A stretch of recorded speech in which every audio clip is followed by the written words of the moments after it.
पूरो है सरदार को चौदा पूरी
तान मान गति मोहन मोहे कैयत ओ रही मन मोह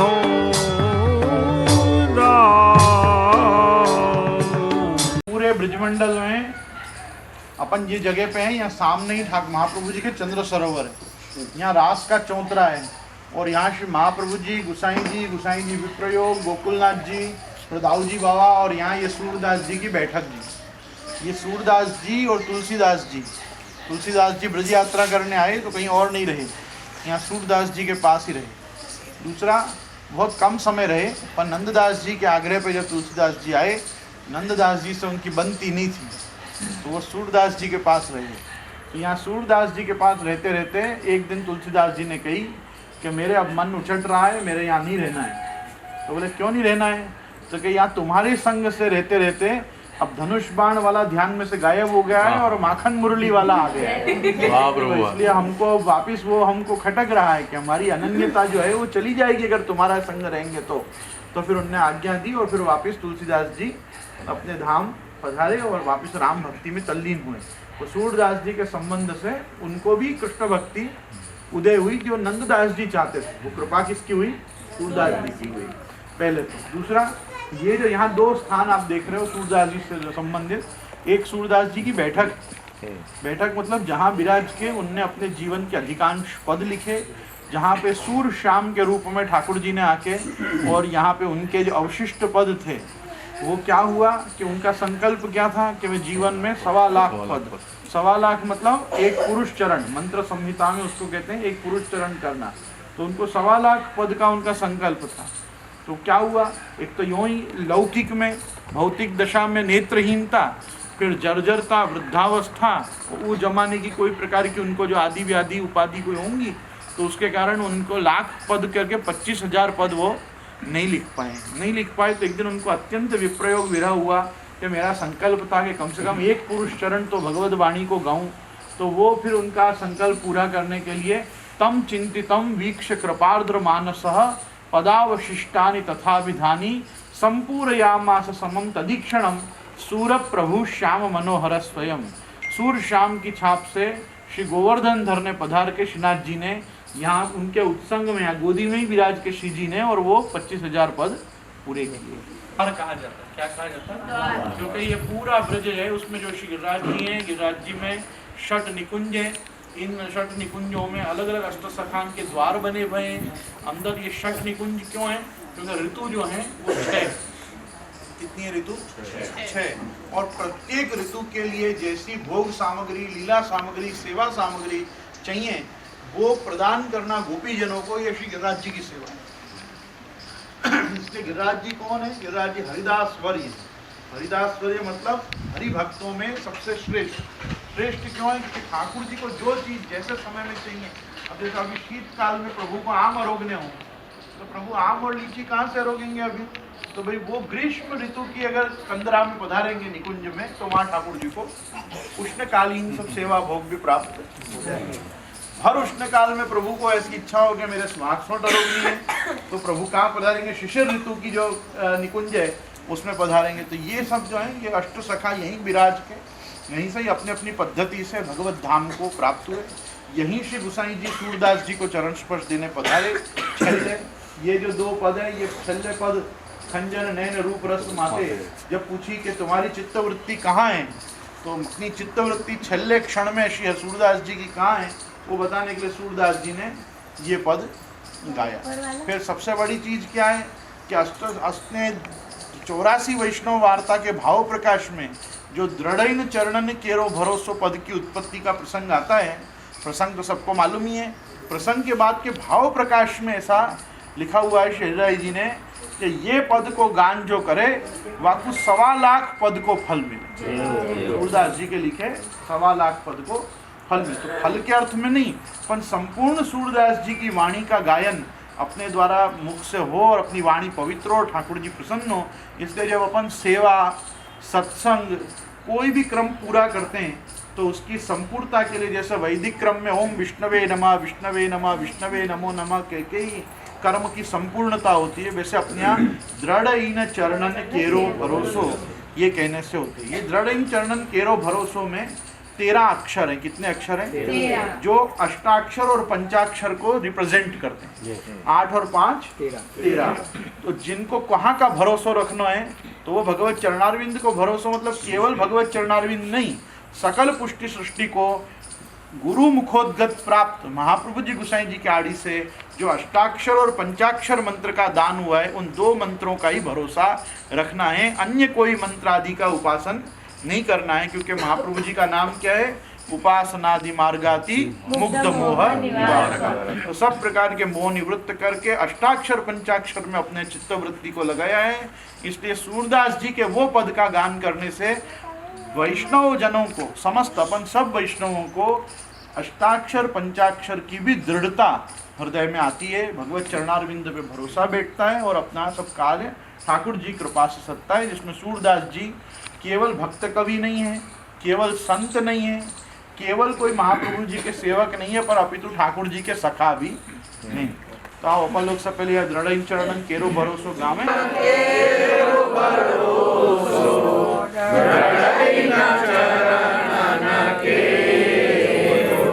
श्री वल्लभ चंद्र छटा बिना सब युग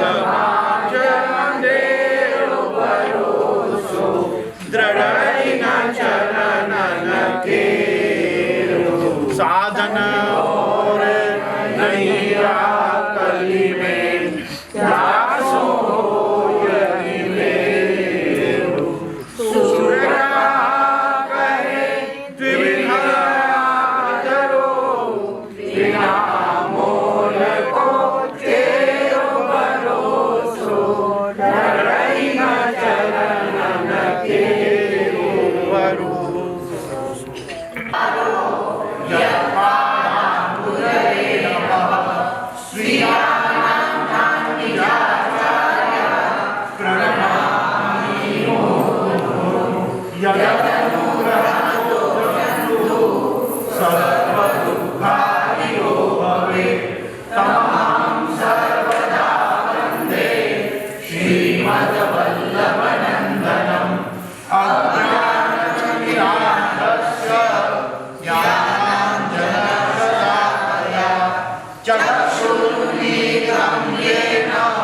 तस्मै श्री गुरुवे नमः। नमामि हृदये शेषे लीलाक्षीराभिषायिनम् लक्ष्मी सहस्रलीलाभिः सेव्यमानं कलानिधिं। चतुर्विंश चतुर्विंश चतुर्विंश त्रिविंशता षड्विराजते योऽसौ पंचधारतये मम। शिवो वरदनाथवायुर्वरम् अनियं नवीनं प्रियं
वैजयन्ती जमाला रन्ध्राणवेणोरुदरस्तया पूरयन् गोपवृन्दैः वृन्दारण्यं स्वपदर्मणं प्राविशक्तिकटीतिः सौन्दर्यं जगतं प्रकटितं श्रीगूढभावात्मकं पुनरुपञ्चमुखस्तदन्तर्गतं प्रागिविशत्स्वप्रिये संश्लिष्टावयोर्भवौरसमया कृष्णो हि यत्साक्षितं रूपं तत्कृतयात्मकं परमभीतिं वल्लभं श्रीवल्लभप्रतिनिधिं तेजोराशिं दयार्णवं गुणातीतं गुणनिधिं श्रीगोपीनाथमाश्रये सायं पुञ्जालयस्वासनमुपविलसत् स्वर्णपात्रं सुधौतं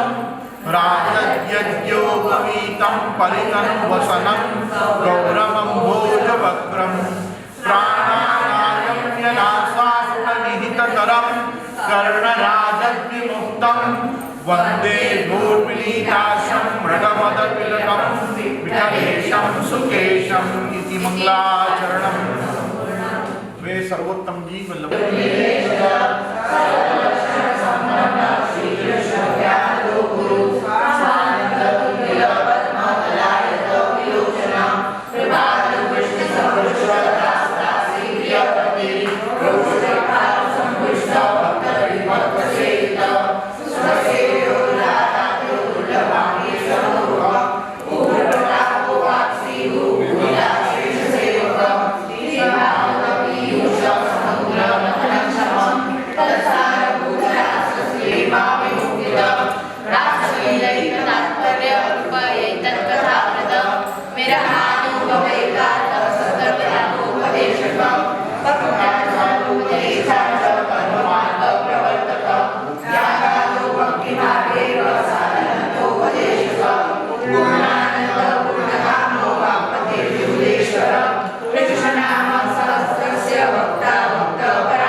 यज्ञ भोक्ता यज्ञ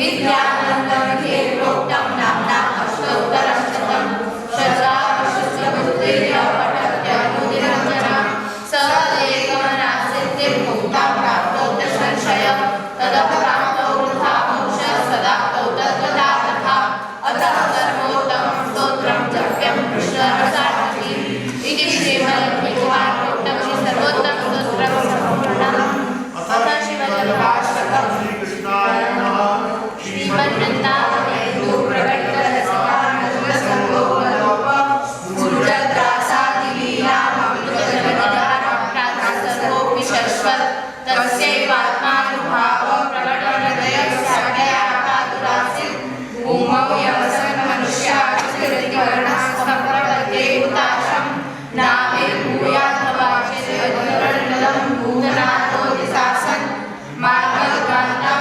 तुल्यानिगमपथगतो देवसर्गे विजाताः घोषाधीशं तदेवे कथमपि मनुजातायुर्नैव देवी सृष्टिर्व्यर्था च भूयान् निजफलरहिता देव वैश्वानरेषा न मन्यो वा गतीशां श्रीगणवत्सां भावमाख्यातुमिष्टे यस्मात् सात्विक स्वभावं प्रकटयसि खलु भगवत्कविरेव तस्मात्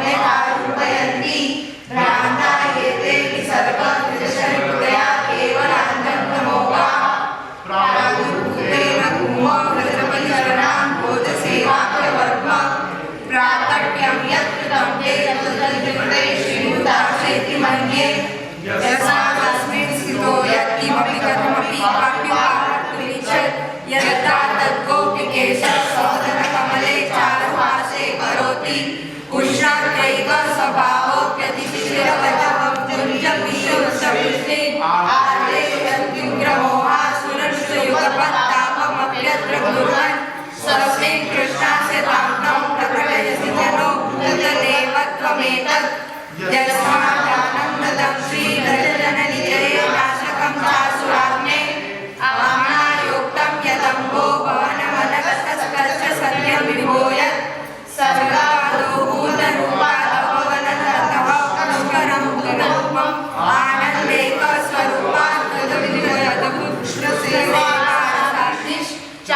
तदविधयदभूष्णसेवासाक्षिश्चानन्देकस्वरूपः सदखिलमुचितं हेतुसाम्यं हि कार्ये स्वामिन् श्रीवल्लभाग्ने क्षणमपि भवतः सन्निधाने कृपातो प्राणप्रेष्ठव्रजाधीश्वर वदन त्रिदुष्टाशतापो जनेषु यत्रा दुर्भावमाप्नोति चिरतरमिदं यत्तु पश्चादपित्तं दृष्टे यस्मिन् मुखेनो प्रसरतरमेत्येव तच्चित्रमेतत् अज्ञानानन्दकालप्रशमनपटुका प्रार्थनाय त्रिलोक्याम् अग्नित्वं वर्णितं ते कविभिरपि सदा वस्तुतः कृष्ण एव प्रादुर्भूतो भवानी जन्मनिवारणरूपमानेन वेद्य त्वां श्रीवल्लभे मे निखिलभुजजनाः गोकुलेशं भजन्ते इति श्रीसुखदीक्षितं श्रीवल्लभाष्टकं सम्पूर्णम्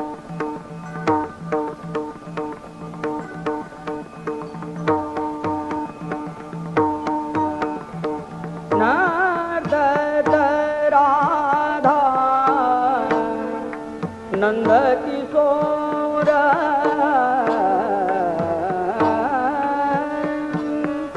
नर्तक राधा नंद किशोर नर्तक राधा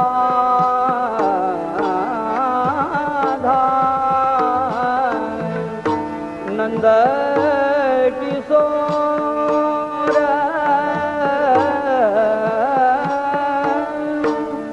नर्तक राधा नंद किशोर ताल मृदंग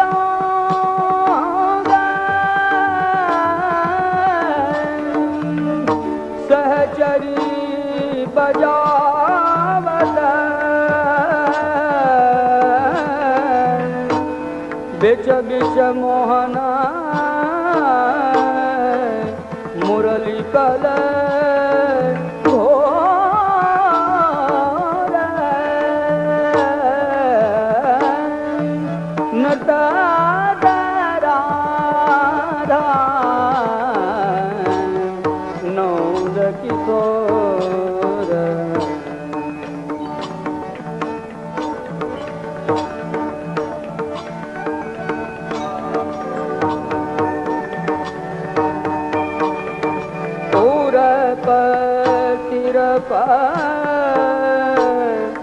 पग धरत धरनी पर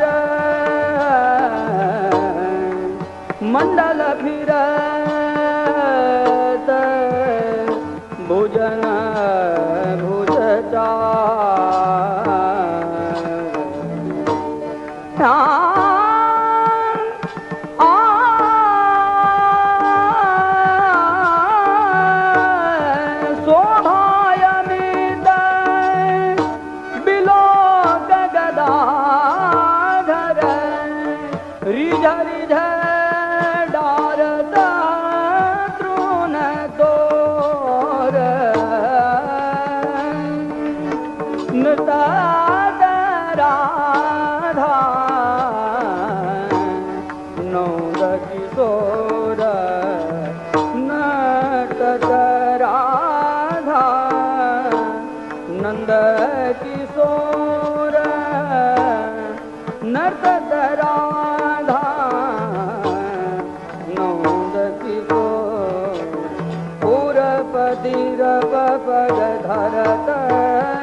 धरनी पर मंडल फिरत भुजन भुजचार पुरपति रप पग धरत धरनी पर मंडल फिरत भुजन भुजचार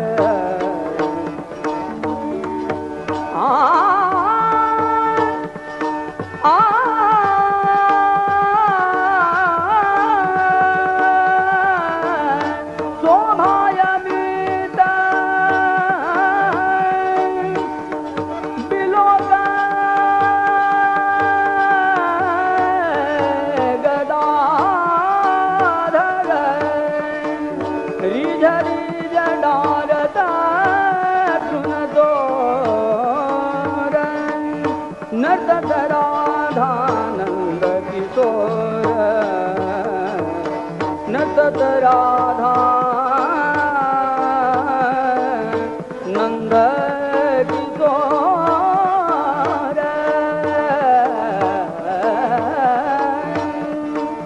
नर्तत राधा नर्तत राधा नर्तत राधा नंद किशोर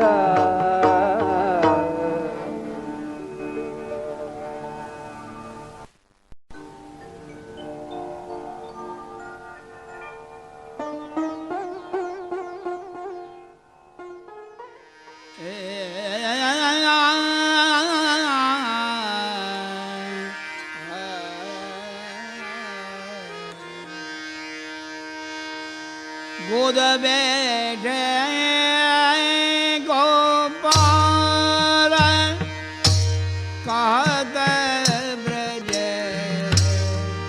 राज को अहोतात एक बात श्रवण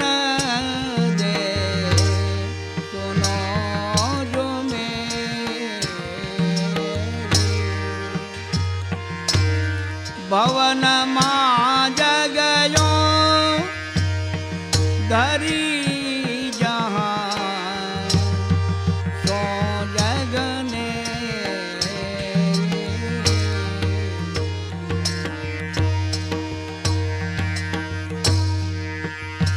मैं मत मांगो माई पे भोजन दे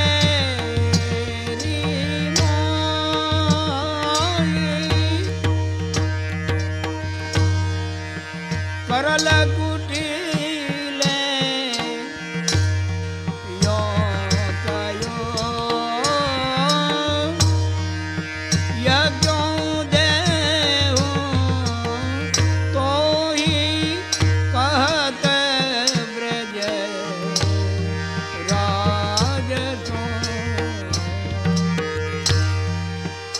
उदित जान के नेह रोहिणी निकट बुलाए दूध प्याय चुचकार सीख दे कंठ लगायो यह बलि भूते देवता कयो हरे लग कान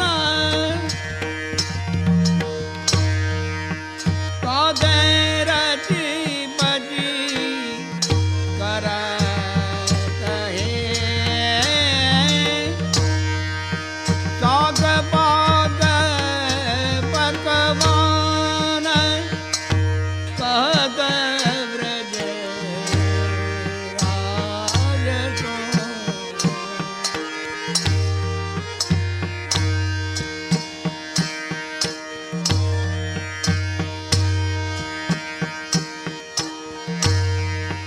यह निश्चय कर कहो कौन सो देव तुम्हारो जो इतनी बलि खाय काज कहा करे तुम्हारो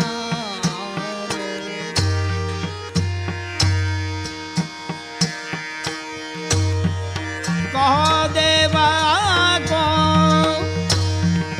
नाम है कौन लोक को नाथ इकलो ही भोजन करे ले अपनो गण काध कहत ब्रज राज को सुनो श्याम चितलाय देवकी कहो कहानी आगम निगम पुराण कहे रुचि वर मुनि ज्ञानी सब सुख निधि सुरलोक है कहियत ताको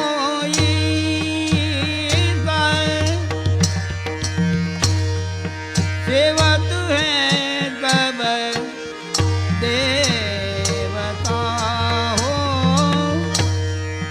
जाई कोटि तेतीस कहत ब्रज राज तुम जाके अनुचर मेघ बरस जल धरणी पोसे अन्नादिक फल भूल निपज प्रजा संतोषे